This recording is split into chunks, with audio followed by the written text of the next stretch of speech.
Congress should do this. If they can't do it, I will declare a national emergency. We've reached the longest shutdown in U.S. government history, and I think there's a lot of pressure on both the White House and to some degree Congress to come to a resolution. But what that is seems very unclear. The negotiations have all but broken down. He asked Speaker Pelosi, will you agree to my wall? She said no.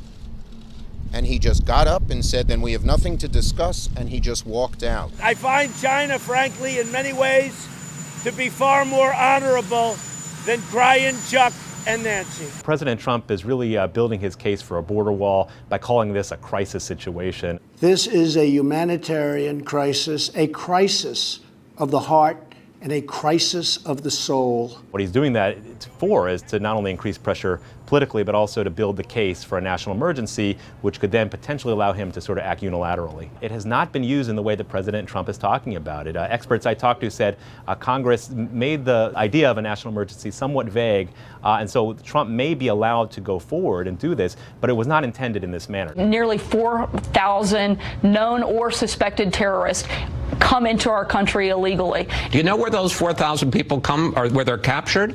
The airports. The president has really played fast and loose with the statistics around immigration. One of the president's major talking points is that drugs are pouring in over the border unchecked. In fact, smugglers bring over most of illicit contraband through official ports of entry. Overall, immigration levels are much lower than they used to be in the 90s and early 2000s. It is true that the types of immigrants are more vulnerable who are coming across, and there is a humanitarian issue here. Trump's not the only president to deal with an influx of Central American immigrants. I mean, this is something that started 5 or 6 years ago in the Obama administration, and the way that the Obama folks tried to respond was sort of holistic. They added more judges, they added more aid money to Central American countries. Trump has rejected a lot of that talk. I don't want judges.